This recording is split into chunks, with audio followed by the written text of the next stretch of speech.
Get ready to take a flamethrower to the official narrative and learn what the elites don't want you to know. You're listening to The Tom Woods Show.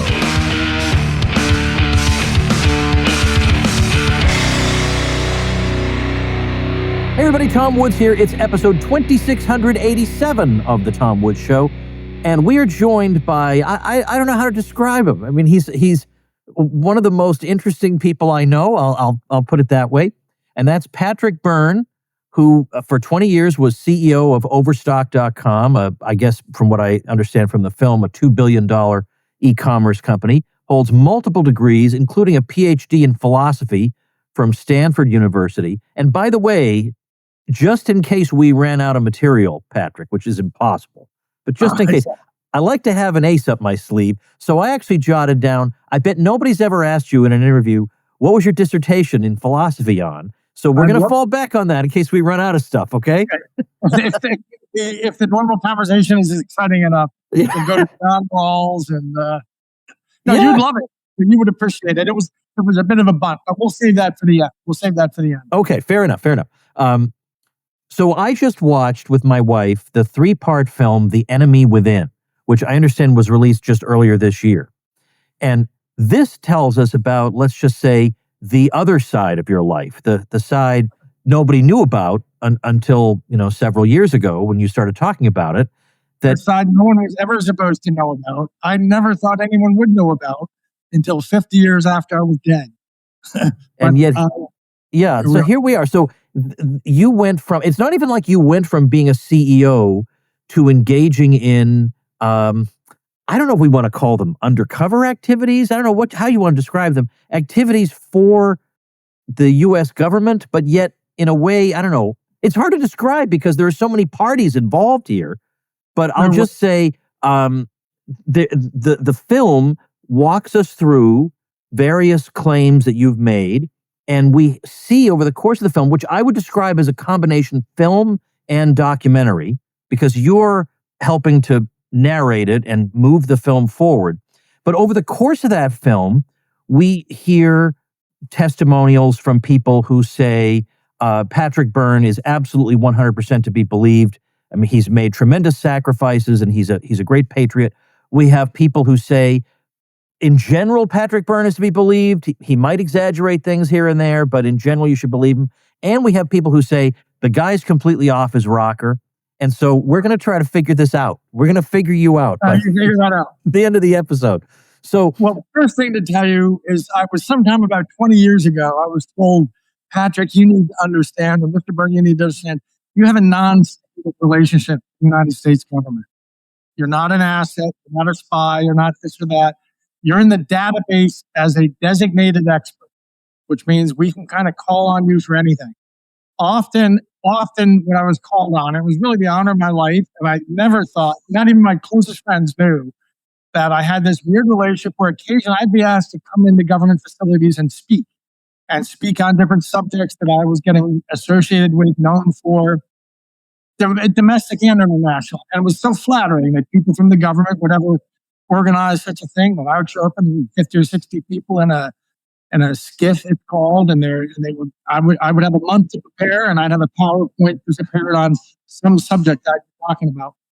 And so it was once in a while I was supposed to go overseas and do things. I was not a spook. I was not a spy. I never had anything. I kind of made it a point that I didn't have anything to do with the CIA. I never worked for them. I was not a CIA asset. Somewhere along the line, and I revealed as little as possible of this in my book that I could tell the story I needed to tell. But the first thing I should tell you is how this came about is General Michael Flynn called me up on the day after the Durham report was delivered. And he said, Patrick, your country's hanging by a thread. This is a cover-up. It's time for you to come forward with your story. And it's the only weapon we have is you to come forward with the truth about So I sat and wrote a book, and he wrote the introduction to that book. And in that introduction, he says, first sentence is, from my work in the highest fields of intelligence and special operations, Patrick Byrne is telling the truth. He really worked for us. I knew this while I was inside. So So I have him vouching for it. And there's some funny photos of me in funny places. There's me in the middle of Venezuela in a government facility in 2018. There's me in the movie and in the book. Sometimes people started scratching their head about my funny lifestyle, but that's what really was about. But it was not CIA. It was not a spook. And I would never have revealed any of this were it not for the fact that in our country, we reached the point that some of the things I was in the middle of I needed to come out and explain to the world. Because I was in the middle of the Russia hoax, the Clinton investigation, and really the coup. What we just lived through was a 4-year coup. I worked for Obama.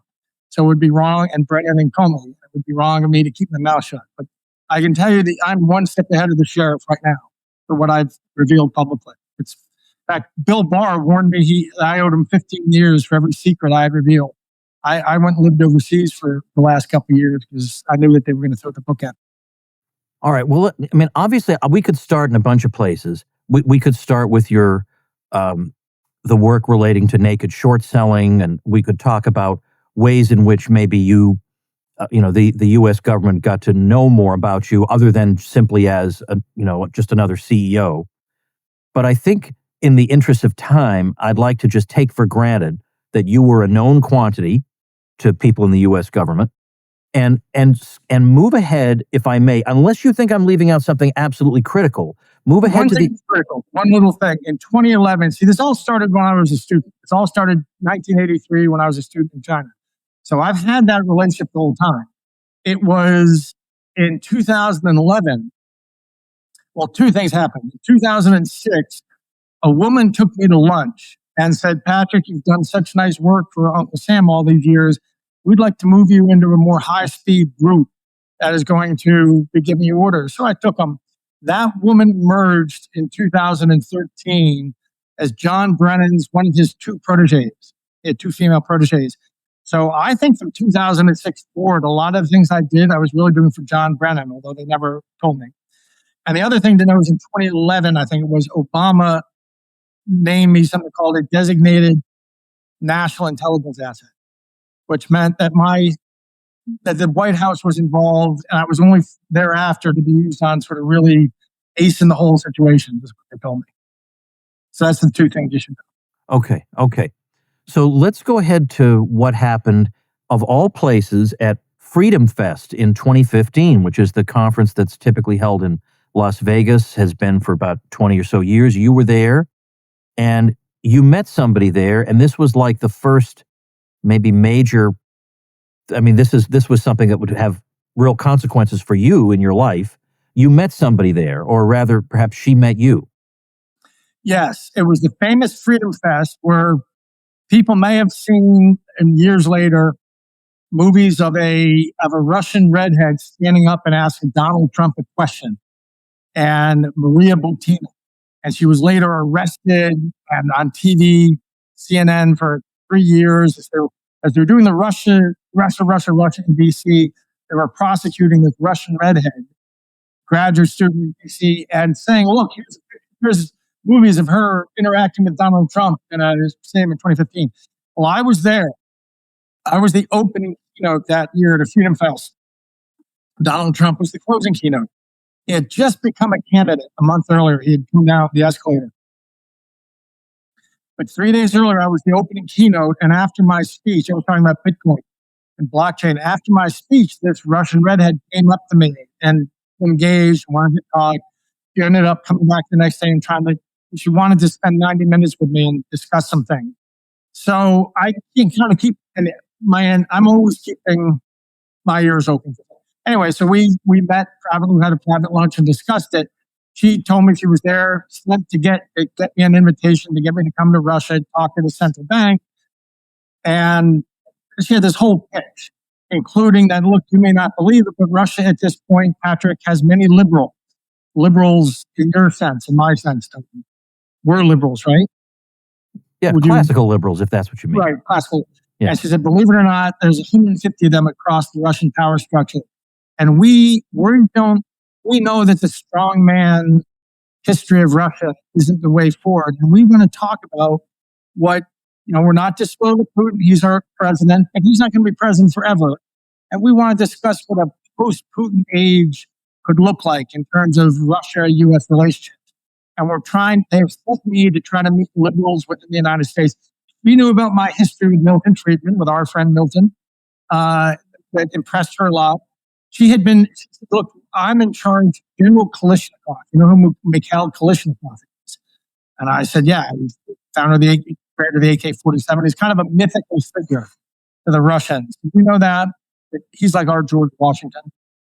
He's viewed as the man who invented the gun that freed the world, the AK-47, a cheap stuff. So I met her, and she laid this whole trip on me about coming to Russia and talking to Kubas and central bank. The issue is, I had to report that for a bunch of reasons. One, I had a top secret security clearance. She was asking me to go to Russia, and she was saying she wanted to meet people within our government that might be sympathetically aligned. I could have introduced her to people in the think tanks within government where deep thoughts are, but she was also talking about living in Washington, D.C., and she had a boyfriend, a Republican boyfriend, and swanking around in the Republican Party with politicians and stuff. And that concerned me. So for whatever reason, and some other reasons, I got in touch right away with people I need to get in touch with and let them know about her. I thought they would. I've done this before, and I know how they react. This is when they started reacting out of character. They evinced no interest. If I ever had reported before that I'd met a Russian or a Chinese girl, good-looking girl who was going to be living in D.C. with the intention of swanking around within our political class, and I assure you, my life would have been filled with feds the next day.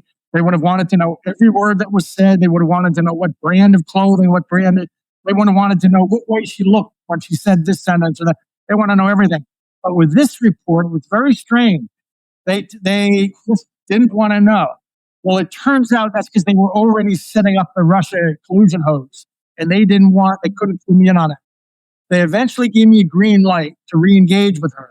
I'm getting ahead of your question, so I'll stop there. That was our first set of interactions in Vegas. And I realized that Sam was acting strangely about this one Russian girl. I kept trying to tell him, look, she's very unique. She's very special. And they were saying, oh, you met a good-looking Russian girl in Vegas. How many of them do you think there are? And I said, no, she's not some Russian hooker. She's like this intellectual philosophy graduate student and talk about Hayek, Mises, Friedman. She's here, wants to meet our government, but she's also hanging out with all these political types in Washington. That's a little bit, and their attitude was, we don't know, we don't really care, we don't want anything. It's very strange. They wouldn't do that until I finally said, well, I'm not going to interact with her again. Through several conversations, they kept giving me these weird, deflective answers. So I finally said, look, I'm just not going to see her again unless you guys tell me to see her. And they ended up telling me to see her. So I saw her again. Hey, gang, allow me to introduce you to a friend of mine whose IQ I would estimate as somewhere in the neighborhood of 779. And he's the kind of guy you want in your corner. I'm talking about the great Matthew Sercely, a tax attorney who helps liberty-minded folks just like you keep more of your money and stay out of trouble with the IRS. This guy has the same philosophy you do.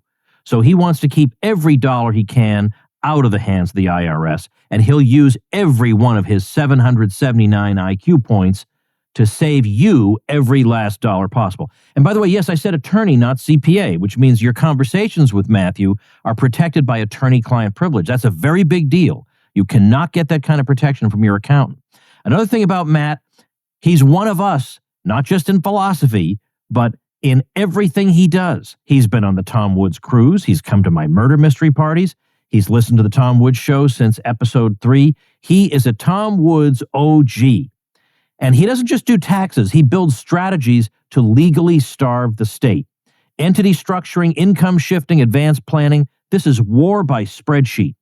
So if you're running a business or even thinking about one, you need someone like Matthew in your corner. He knows how to legally reduce your tax burden, structure your business the right way, and avoid trouble while keeping every dollar you're entitled to. Go to agoristtaxadvice.com/woods. That's AGORIST taxadvice.com/woods and grab your free Agorist Tax Toolkit. It's full of powerful tools and templates you can use to get your business in order, track your expenses, and reduce how much the IRS takes from you without crossing any lines. Again, that's agoristaxadvice.com/woods. Take the first step to keeping what's yours. And in particular, it was that they asked you to kind of kindle a romantic relationship with her. That's what they deny. They deny that they asked for that. They're lying. They're lying through their teeth. This was, first of all, I'm a national intelligence asset reporting right to Comey and Brennan and Barack Obama. I've done all kinds of things for them. They're lying through their teeth when they say. So now that first engagement, so there were 2 periods I dated Maria. It is fair to say that first period, they didn't tell me to kindle a romantic thing. They told me, yeah, go ahead, start meeting with her and get to know her better. I kind of, first time I met her, the second time I met her, within 10 seconds, within 3 seconds, she made clear that her intentions were romantic.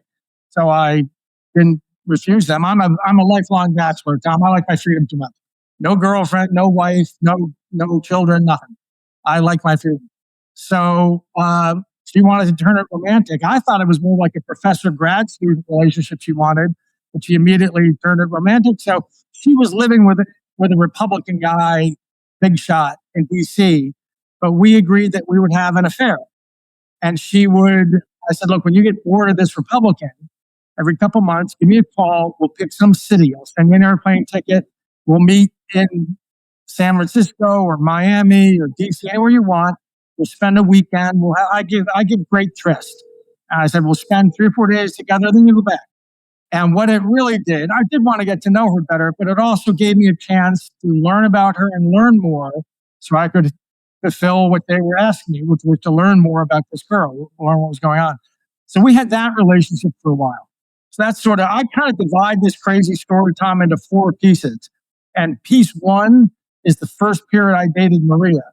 Piece 2 is the stuff about Hillary Clinton. So you tell me if you want to know more. I'll stop and you ask me any questions you want about the first period of dating Maria Butina. And then we'll move to chapter 2. Well, okay. What I want to know is, and maybe this is going to get us beyond that first period, some of what you were involved in, it involved you realizing that both Donald Trump and Hillary Clinton were being targeted in various ways. Yes. And when you ask yourself, who would be interested in targeting both Hillary Clinton and Donald Trump? And then early in this interview, you said, I worked for Obama. Do we have our answer? Yes. I mean, we're jumping ahead, but what happened was Obama on Thanksgiving 2015. So what I just described happened July of 2015. And then I was seeing Maria September, October, November. Around Thanksgiving 2015 is when they asked me to set up to bribe Hillary Clinton. And it was going to be used to prosecute her. And it took 7 weeks. And my assignment was to get a certain person from Azerbaijan, the bagman, into a room alone. In fact, that's how the people stated it. Ultimately, the mission, they said, Patrick, let's boil it down. Somewhere in the world, there's going to be a room. In the next 2 months, there's going to be a room. Hillary Clinton walks into the room. The bagman from Azerbaijan walks into the room. They spend 10 minutes alone together, and then they leave. You make that happen any way you want. And I said, okay, well, I can do this, but I'll be bribing people and stuff. And they said, that's okay. And I said, that's when I said, I think I need a piece of paper for this.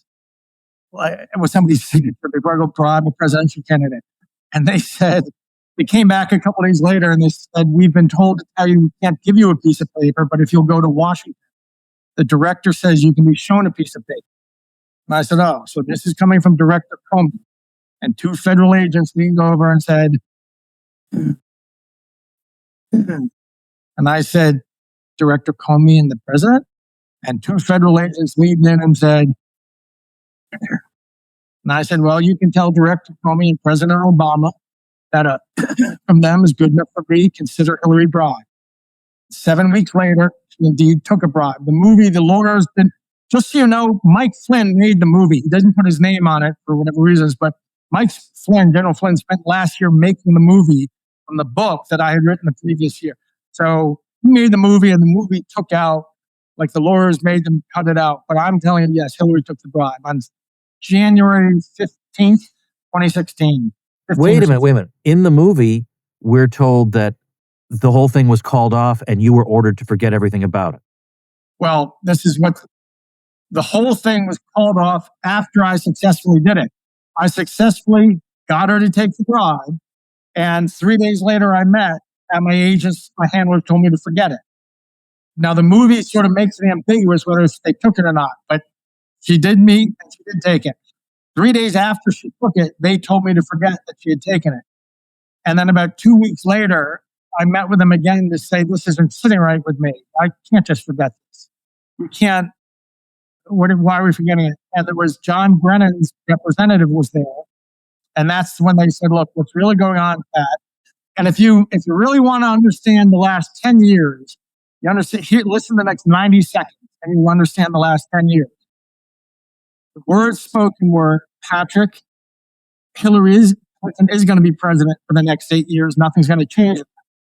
But Barack Obama, think of it this way. At this point, President Obama has his people across the federal bureaucracy, but especially the Department of Justice. If Hillary's going to be president for 8 years, nothing's going to change that. But while she's president, think of there as being a Bunsen burner in the DOJ. The information on the bribes is going to sit on the Bunsen burner. The hand on the Bunsen burner is going to be one of Barack Obama's people. If Hillary's a good girl, ends Obamacare, flame stays low. If she's a bad girl and thinks for herself, it gets turned up. This way, Barack Obama is going to manage Hillary Clinton for 8 years. And she steps down, and Michelle's going to run. And Patrick, that's the plan. So that was chapter 2. That really happened. And she did take the bribe. The movie, the lawyers made them gloss out in the movie. Did she or didn't she take the bribe? Yes. Yeah. Okay. So it left me with the impression that the whole thing had been aborted before it occurred. It was aborted after we succeeded, which was super suspicious to me. Okay. And they were giving me. Well, the reason I bring this up when we're talking about Maria Butina is that I want to know, what is the connection between her and harming Hillary and or Donald Trump? The connection is this. What's really going on is Barack Obama and John Brennan and James Comey started a slow coup to take over our country back in Thanksgiving of 2015. That ain't a theory. I'm a participant. I'm a witness. I'm a national intelligence asset, of which there were 3. I did it. I was there. That's what really happened. Then what happened in 2016 is Trump kind of won Obama was looking to control whoever came to the White House. And they all thought it was going to be Hillary. So they set up the bribe on Hillary. They set up this Russian stuff, was really on any of the Republicans. Maria told me that she was supposed to be meeting people in the Hillary, Cruz, Rubio, or Trump campaigns. And the FBI warned off Hillary, but they let Maria schmooze around these other campaigns. So whatever Republican had come to prominence, they were going to have a Russian scandal on their hands. And I knew that. And that was being set up by Brennan and Comey. So whoever the next president was, they owned them. Okay. So let's see. So we talked about the bribery. I have to go down and look, because I want to keep careful track of this and make sure that I don't. Yeah, the first is the first time I dated Maria. The second is the bribing Hillary. Yeah. The third is that crazy flashback to the Senate Judiciary that's depicted in the movie. Okay, right. Now again, this is denied too. And they say, well, there's no evidence this meeting with U.S. senators occurred. There's no evidence this letter exists, but that this is a letter apparently giving you latitude to do what you think necessary. To penetrate they have written letters. I think they produced the movie should have showed these letters. The senator office sent back letters saying the senators will neither confirm nor deny there ever was such a meeting in September 2006, whether they were or were not at such a meeting, whether there was or was not such a letter. None of these senators will neither confirm nor deny. So I think they should have put that in the movie, but instead, that's kind of. And there's been 2 journalists have confirmed. Both Matt Taibbi and Sheila Kalhaktar have confirmed that the Senate Judiciary Committee in 2006 wrote a letter that has the language extraordinary latitude under the laws of the U.S. That was the language used. It's called an extraordinary latitude letter. Such a letter had not been written since World War II, it was called, when there was concern of German sympathizers within the U.S. government. An American Wall Street guy was told to become a German sympathizer and go try to flush them out, and was given such a letter. I was shown such a letter, and the letter says that the Senate Judiciary Committee is concerned about systemic corruption infiltrating the federal institutions of our nation's government. And the second paragraph said, the Senate Judiciary Committee requests Patrick Byrne be shown extraordinary latitude under the laws of the United States of America in order to pursue his investigations of corruption in the government or something like that. Right, it was a page and a half letter. Right? I focused on that. And they told me, this is how you're going to spend your life, Patrick. This is what you don't have a wife, you don't have family. Your country needs you to do this. 7 senators, Democrat and Republican, standing around a table. And they told me they hadn't done this since World War II. So I did it. I made it my life. From 06 forward, my whole life, even above oversight, was getting to the bottom, was penetrating the deep state. Okay, so that's two questions. First of all, how did you juggle being CEO of Overstock.com with all this? And I guess the second question is, let's start there. How can you be this international man of mystery while also being the CEO of a pretty big company?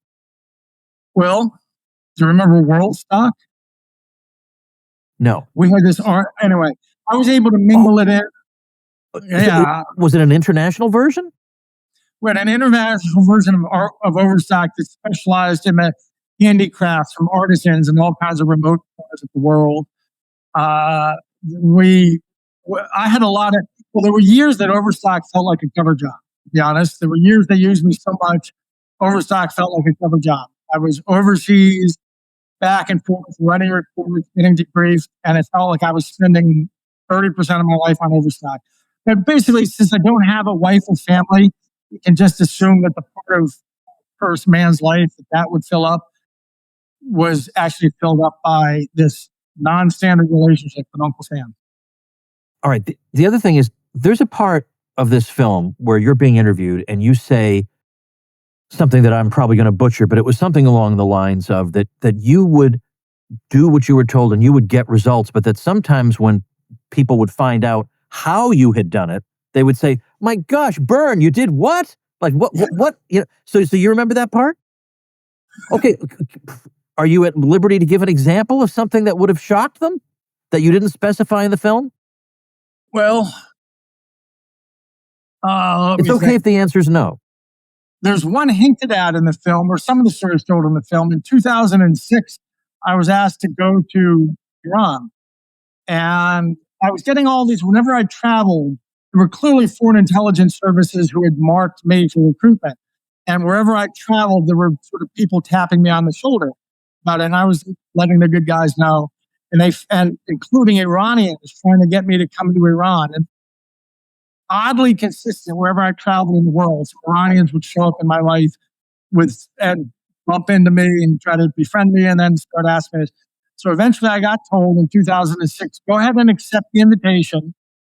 See, they would sometimes tell me, it's our job to do a certain thing, but we have constraints. And it would break the rules for us to do it. But if you'll go do it, we don't really care how you get it done. We won't ask, we'll turn it out, just get this done. So this was an example. Go into Iran and see how far up in society you can schmooze. So I accepted the next invitation I got to Iran, and I was over in Beirut, and some Iranians showed me the place I was speaking in college and invited me to come to Iran.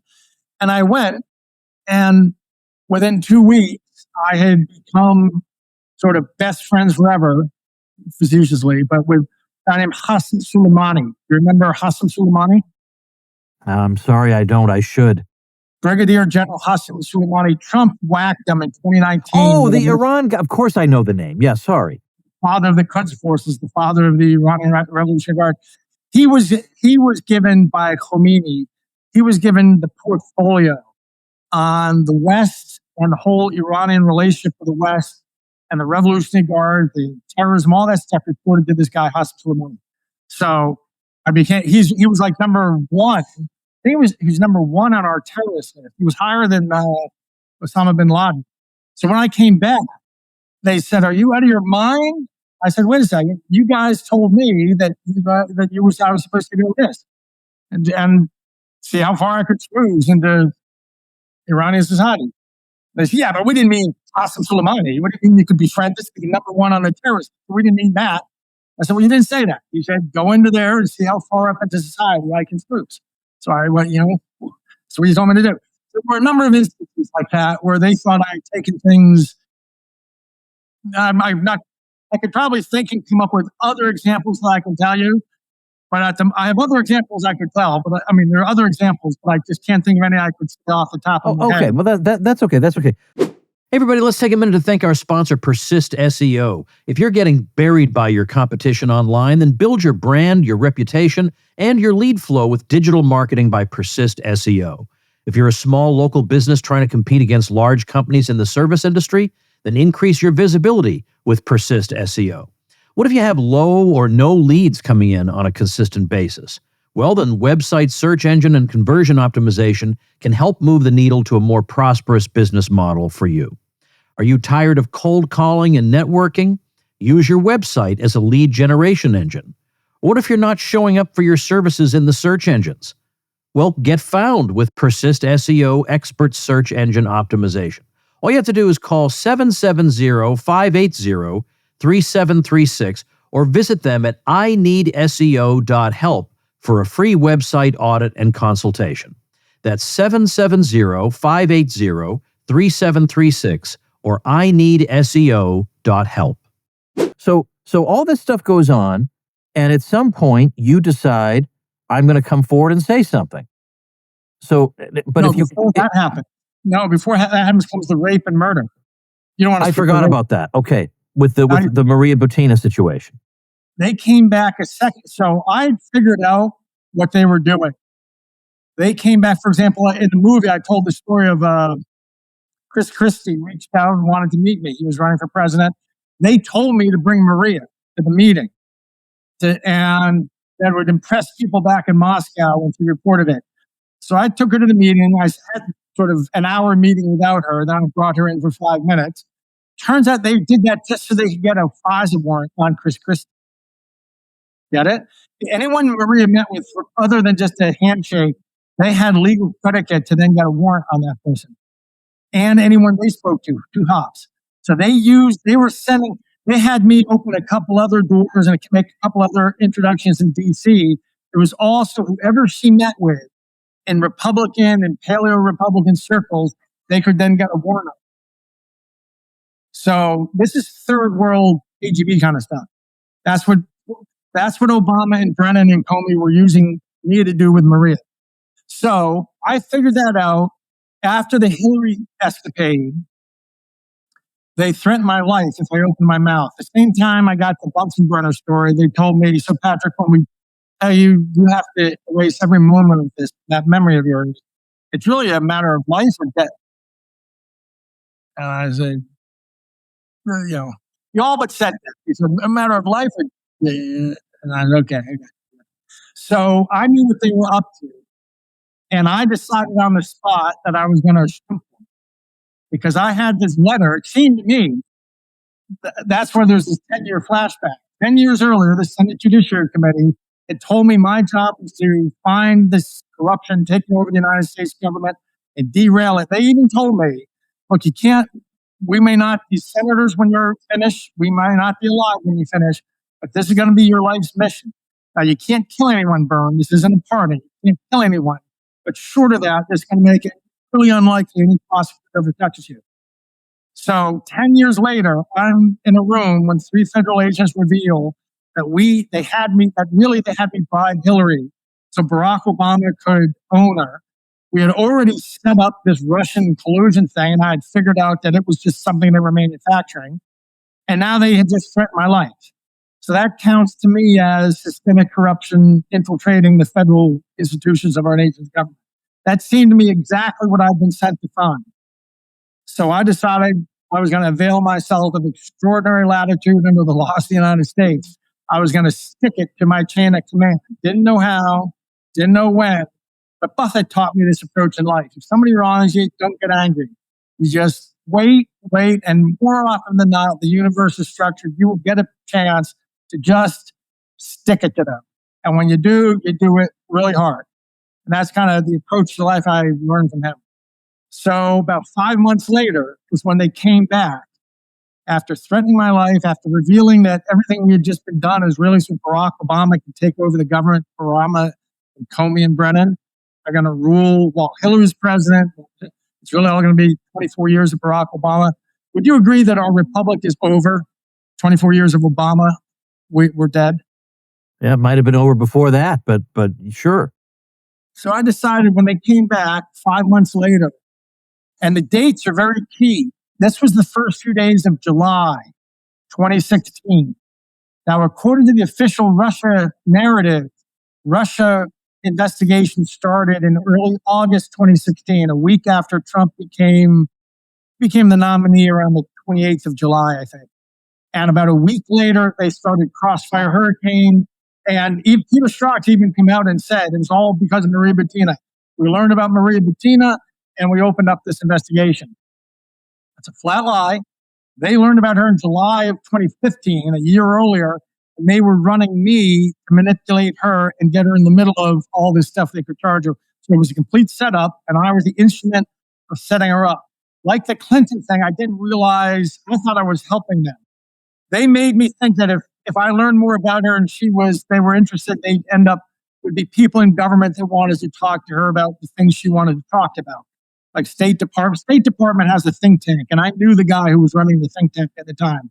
But before I called him, I needed their sign up. So they were using me in all these ways where it was clear that whether Hillary or Trump won, they were taking over the government. It was this slow political espionage, soft coup they were working through. When they came back and told me to start dating Maria again, they came back and said, you don't have to do this. We won't think less of you. But the U.S. government wants you to reinvigorate your romantic relationship with Maria.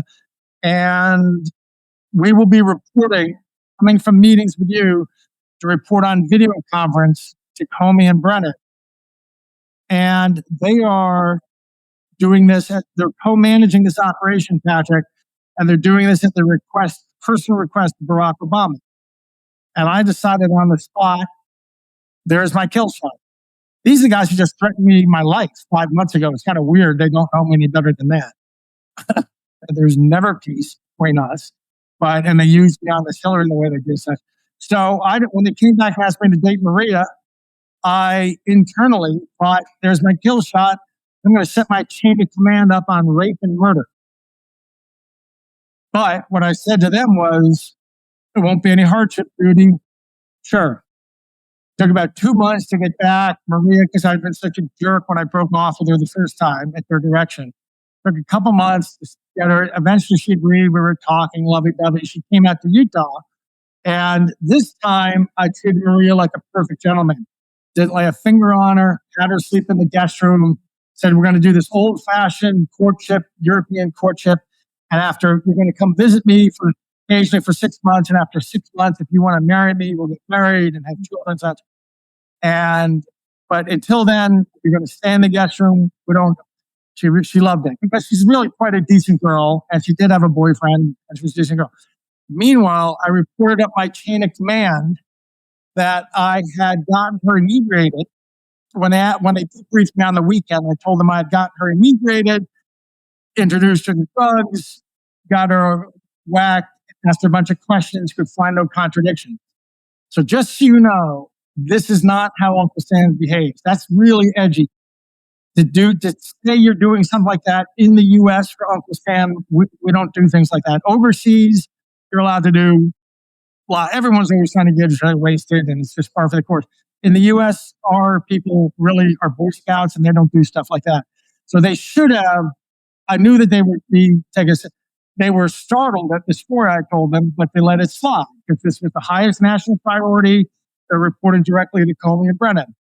So the next time we meet, I let them know that night that they asked if I'd been physical, and I didn't come out and say it. I had assembled a bunch of items, but that added up to that time I told you last weekend that I'd gotten her drunk and wasted and questioned, drugged her, introduced her, and quizzed her and could find no contradictions. When I was finished questioning her, I also shagged her. Now, I didn't come out and say that because they would have blown their mind. But if you fit all the pieces together, when they interview, they're writing each little note. I constructed it the night before so that they arranged all the notes, and they took, okay, on day 3 is the day he took her for a drive and took her to a gun range, and then he said it was the day that he made a lobster pot.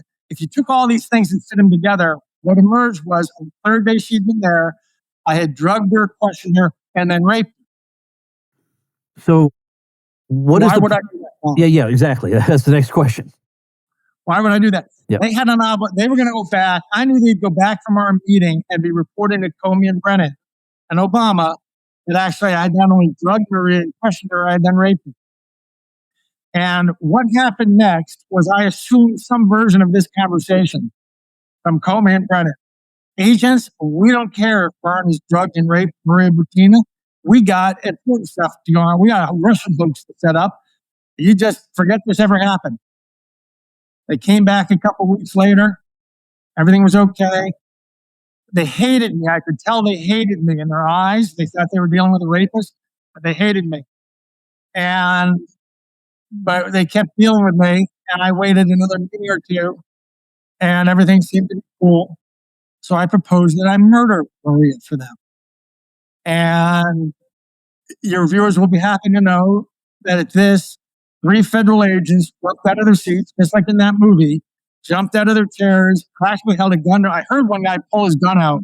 They leaned over me and they said, Byrne, let's be perfectly clear. We don't care what orders come down from D.C.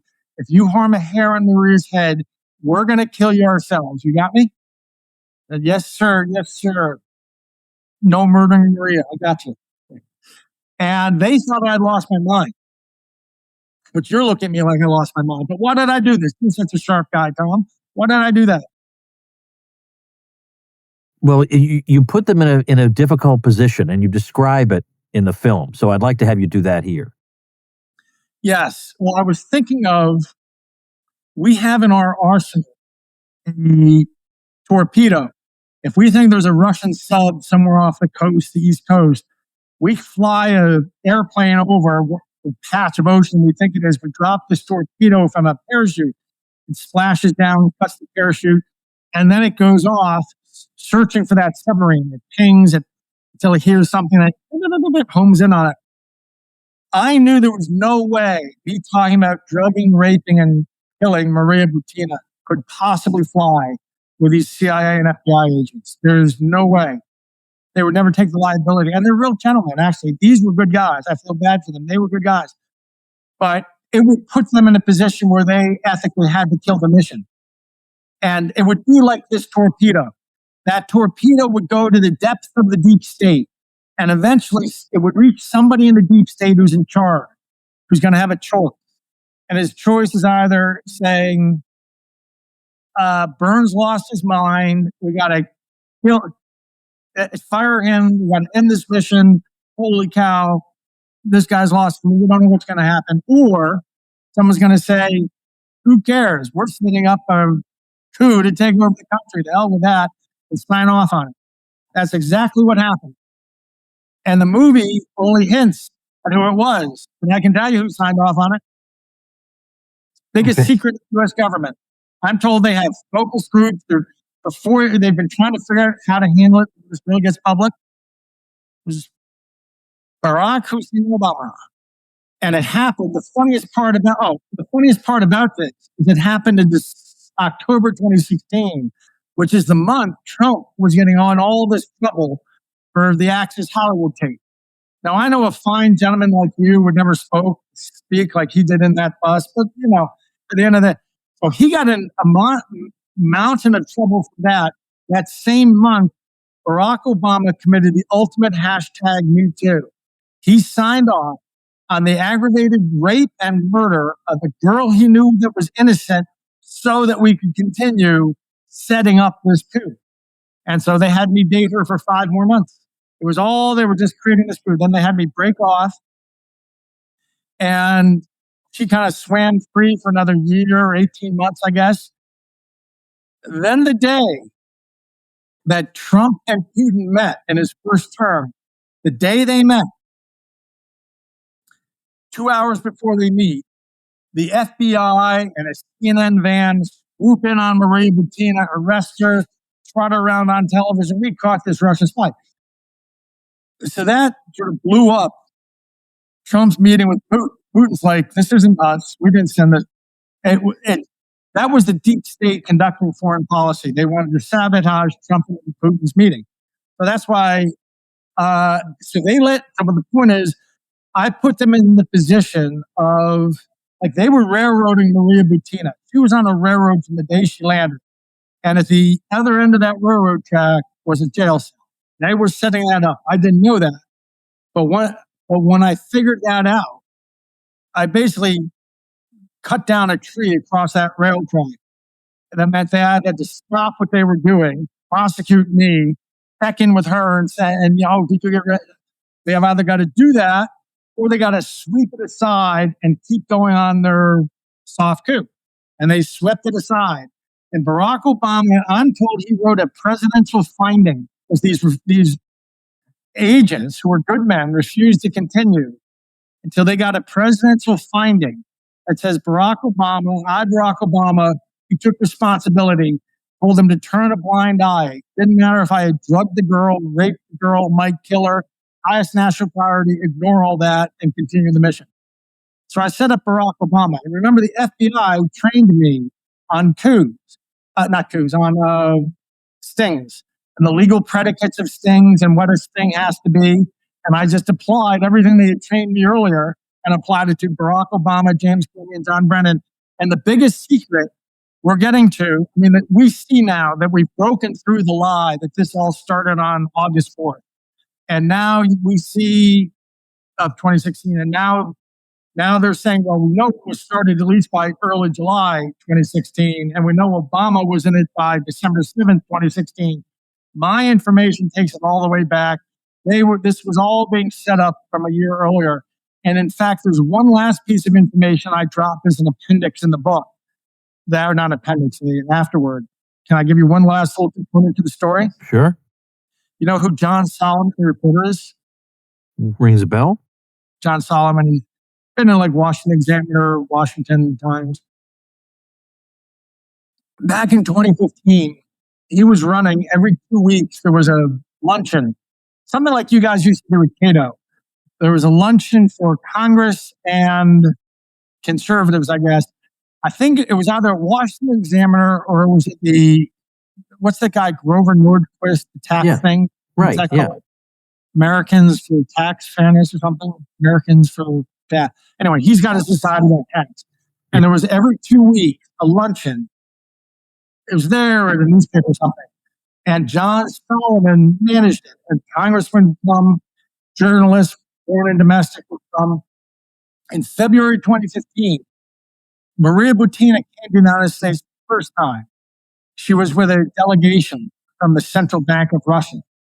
And she was advising the vice chairman.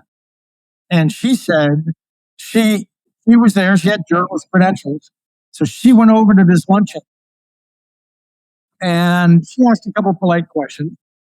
After the luncheon, John Solomon told me this story privately, although he's kind of tried to back away from it afterwards, which is interesting to tell. But he won't back away. If anyone asks, that he won't. I don't know if he can confirm this. Anyway, this is what happened. She went to that luncheon and asked some questions. And after the luncheon, some of the staff got with John Solomon and they all kind of agreed that, it kind of made people uneasy here. Congressmen are coming over. Here's this redhead, hot Russian in heels saying, she said, look, I'm a journalist. I'm a credentialed to such and such magazine in Russia. And she asked these questions. They decided that made too many people uncomfortable. And Solomon told the staff, don't let her come back in 2 weeks. Just take her aside privately and say, it makes uncomfortable, don't come in. He said that to his staff. The next day, he got a phone call from the FBI. So this is February 2015. He gets a phone call from Peter Strzok at the FBI, who tells him the FBI would appreciate, John Solomon, if you don't exclude Maria Butina from your luncheons. Let her in. We're keeping an eye on her. Don't worry. Just let her in. So that means in February 2015, that's 4 months before Trump ever came down his escalator. February of 2015, the FBI was already shaping so Maria Butina would be in D.C. and have kind of free reign to schmooze around, all under their eye.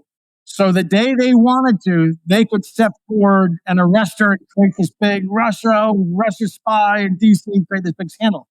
That was being set up. I know from July 2015, they were doing it from their strange reaction to me. But from that last story I just told you, it tells me it was being set up by February 2015. Hey, gang, if you're worried about the value of your hard-earned savings getting eaten away by inflation, trade wars, or reckless Fed policy, it's time to secure and grow your wealth in something they can't inflate away, and that's gold. But a lot of gold owners just buy gold and then let it sit there collecting dust, and then feel like they're missing out on the growth happening in other asset classes.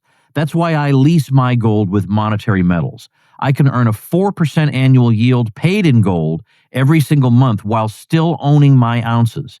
Again, the yield you earn is paid in ounces of physical gold, which you get in addition to any price appreciation from gold during the year, which, as you know, continues to break all-time highs in 2025. Join me and thousands of happy clients who are earning a gold income every single month. This is a no-brainer for those looking to earn an honest return in honest money. The Fed can print dollars, they can't print gold. Now's the time for you to start growing your wealth in ounces. Go to monetary-metals.com/woods to learn more. That's monetary-metals.com/woods.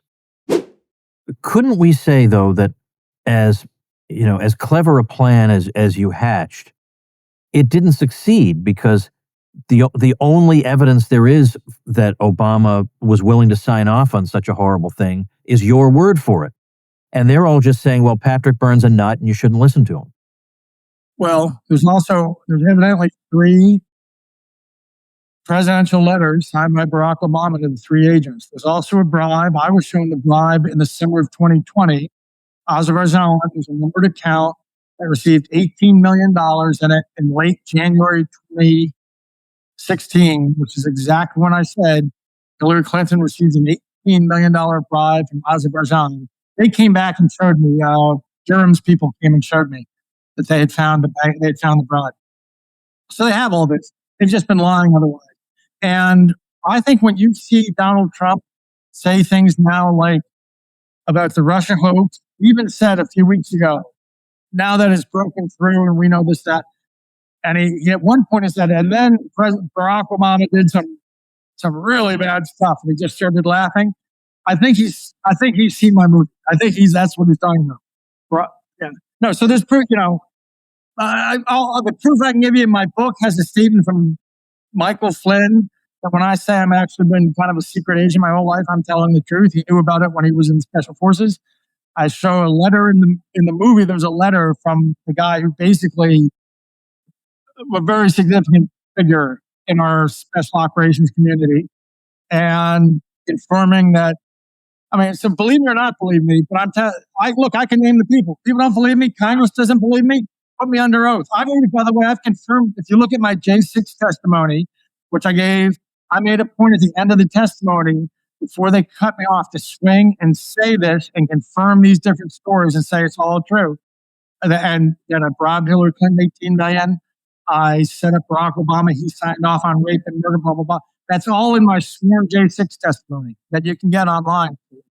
Well, look, I don't want to use up your whole day. Even though I want to keep asking things, I have 2 more things I want to ask you, and the first of them is involves your meeting in the Oval Office with Donald Trump, with General Flynn and others in December of 2020, talking about the election that had just occurred and what the next steps ought to be. And there's been a lot of talk about what went on in that meeting. And of course, it's depicted in the film. First of all, how do you wind up in the Oval Office advising Trump on what he ought to do with regard to the election? And are there any misconceptions about that meeting that you might want to clear up? Yeah, we fake it till you make it. Well, it was easier to sneak into the White House and the Oval Office when you have General Flynn with you. I told General Flynn that we had an appointment at the White House and to come over with me, leading him to think that maybe I meant the president. And then we show up at the gate. I actually had two interns were expecting me in just to give me a little tour of the Rose Garden or something. And they met the gate. And so that sort of got us past the first gate. And as we're walking to the second gate, I let the general know, actually, our appointment's just with these two interns. From here, we kind of fake it. And so then he kind of bluffed his way us through the next gate. And then we kind of bluffed our way for an hour through different offices of the White House, getting closer and closer. We made and he got us down the hall. And while he was talking to somebody, he had not been in there for 4 years. While he was talking to somebody, I slipped around the corner to the Oval Office. And there at 7:30 on a Friday night, there's Donald Trump just about closing up for the day. And he sees me. He was flabbergasted. So that's how it all kind of got together. It was not planned. It really was not. I feel bad because I did hear some people lost their jobs over it. That meeting depicted in the Oval Office is word for word. And one of the reasons they used me is I have this memory that I can sit in a meeting and then type out and it's accurate. I never had me wear wires because I have an eidetic memory. There's a part in the film where it shows you going through a deck of cards and you're reciting the order of the cards from memory. I can do that. I'll do that for you next time I see you. You're not with Cato anymore, are you? No, I've never, Cato and I don't have a great relationship. I've never been I'm with the Mises Institute. Oh, the Mises Institute. I always associate with my Cato. I have nothing to do with Cato. They were such weak sisters this last 5 years as we went through a Bolshevik revolution. Oh, I couldn't agree with you more, Patrick. I'll never give them $1 again. I've been giving them money since I was a college student. I'll never give them $1 again. So anyway, the thing, the misunderstanding, there was nothing about that meeting. Look, everyone understood we were living in novel constitutional moments. And everyone acted like we were being taped. No one was proposing a coup. We were proposing that we were telling the president he had the power to do something no one had informed him on, which was pursuant to an order that Barack Obama had signed. The president can order an investigation into an election. He can actually, Barack Obama signed an executive order that said the president can cancel an election if he wants, if he thinks it's been rigged, blah, blah, blah. But we weren't saying that. We were saying, work with us 3 days. Well, we can in 3 days, there's 6 places we want to go image the hard drive and look at things. Let us do that. 3 days, we'll have your answer, Mr. President, was this rigged or not? And if we don't find stuff within 3 days, you need to resign right away. You need to resign right. He interrupted me several times to say, Pat, you have no idea how easy that's going to be.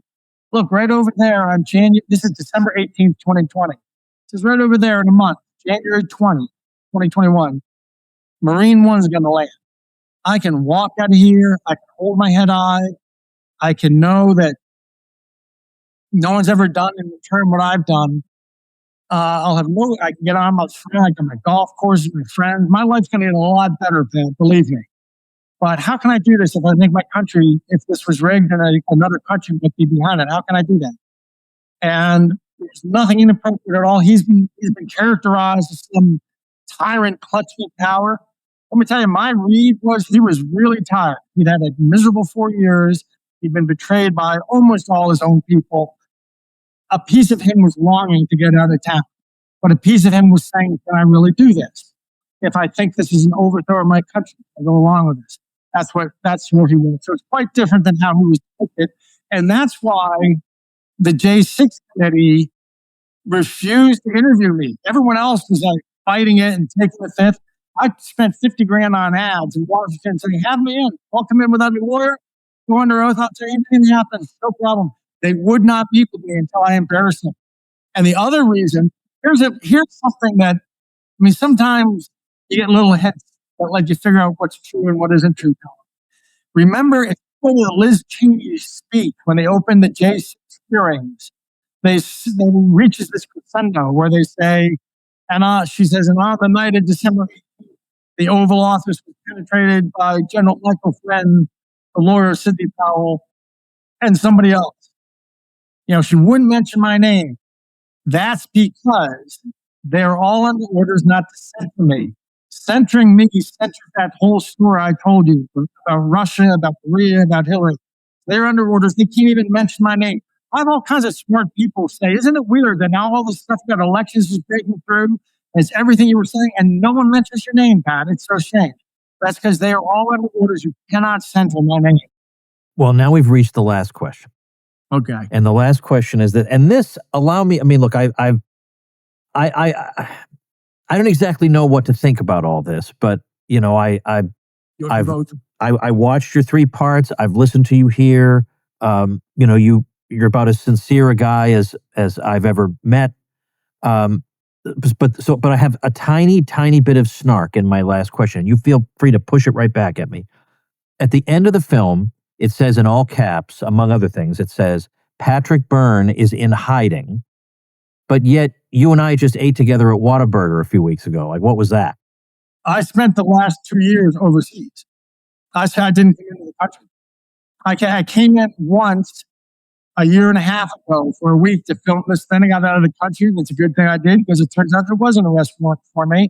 And my partner was arrested. When he came back into the country the day after the election, he was arrested. So I stayed out of the country for the last 2 years, and you're going to be finding out, if you're paying attention to what's going on now in Washington, you're going to find out what I did in those last 2 years. It was basically, I hacked the government of Venezuela. Okay, now that's a separate question. And I'm afraid that we talked about when we were together, and I'd love to talk about it, but but still, shouldn't you be dead? Shouldn't you be dead? Sometimes I think my father used to tell this joke about the Hollywood starlet who goes to Hollywood, sleeps on a casting couch, gets a part in a C-grade horror movie. Her first day on the job, they dump a bucket of cold water in her face, hit her in the face with a fish. Cut, dress her up again. Take 2. She comes in the doorway, dump a bucket of water on her head and put her in the face with a fish. I do this about 17 times. Till they take 17. They get Shimano says, "Hey, you have to screw to get out of this movie." Some days that's my all my life. You have to screw to get out of this movie. But until then, I'm just telling the truth. This is what happened. Barack Obama and John Brennan set up a coup, Thanksgiving 2015, to take over the U.S.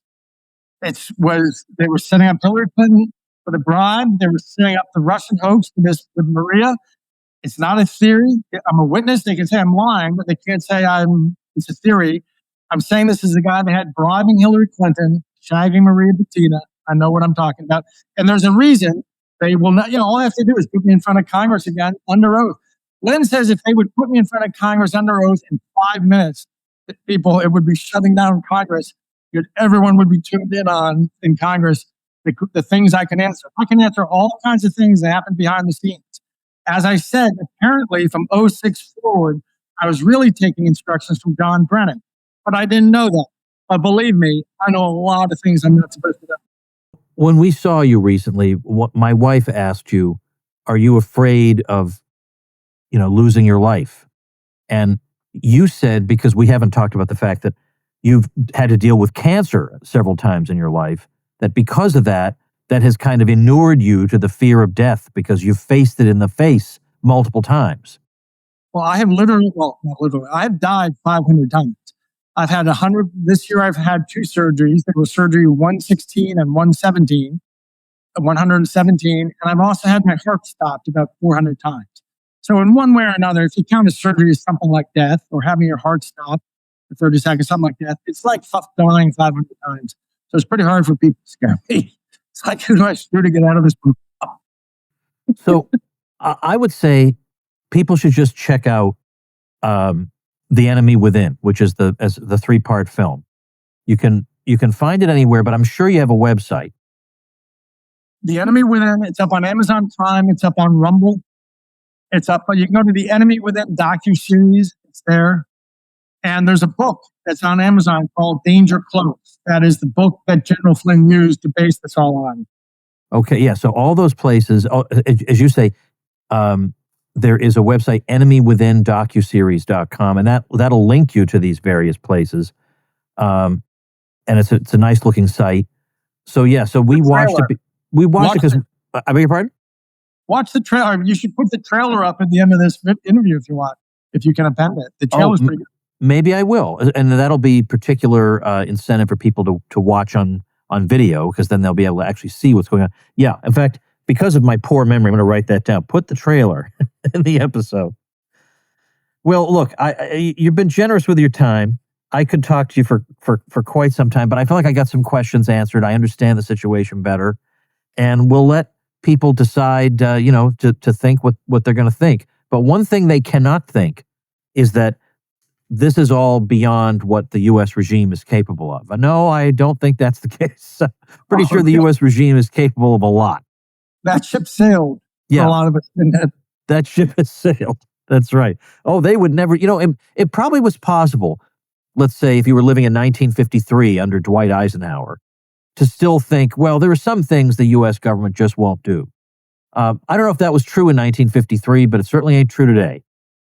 Not well, I'm told the biggest secret in the government is how to handle it when it becomes out there. And confirmed Barack Obama signed off on the rape and murder of an innocent girl so he could continue his coup. Well, if that's true, it astonishes even me, and I'm really cynical. Patrick Byrne, I'm going to urge people to check out The Enemy Within, make up their own minds. I'll link to all of it on the show notes page, which is tomwoods.com/2687. And thanks so much again. Thank you, Tom. Great to see you. And thank you, ladies and gentlemen. My name is Patrick Byrne, domestic extremist threat number 1. Or not. Perhaps I'm just somebody who's willing to say the emperor has no clothes. You can decide for yourself. Patrick Byrne. They're following everything that you've been working on. Yes, sir. Understood. You may know of me as the CEO of this $2 billion e-commerce company, but really, I have this other life. You have an unusual relationship with the United States government? Sir, why are you bringing this up? The FBI needed me to set up a bribe. We can't have agents running around creating crimes. It would violate too many rules for us to do it, but if you're willing to go do it, we'll look the other way. Hello, my name is Maria Putina. Then I would make it happen. Instead of being happy, they say, just let it play. What? Let it play? Now, I know this may look like the Deep Throat scene from All the President's Men, but where do you think that stuff comes from? These things happen. What you think you know. I was encouraged to have a relationship. What you think you are. And it's heated up. I'm going to meet the Trumps. I was starting to realize the feds were using Maria to smudge up the Republican Party. And they were using me to use Maria. And this truth is going to be so explosive. Erase every moment from your memory. If you do this long enough, you begin to feel like an enemy of your own country. They're going to arrest this Russian grad student so they could say, no, there is an actual Russian at the center of our Russian collusion drama. A civilization all begins with the rule of law. And once that gets corrupted,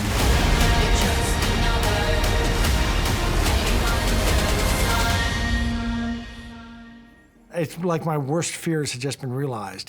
I don't know, maybe I'm just being sensitive.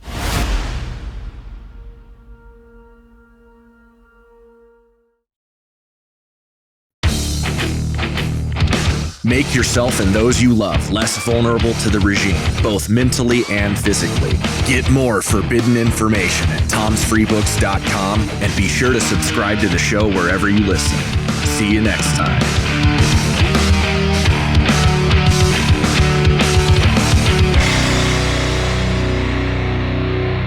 Like the sound of The Tom Woods Show? My audio production is provided by Podsworth Media.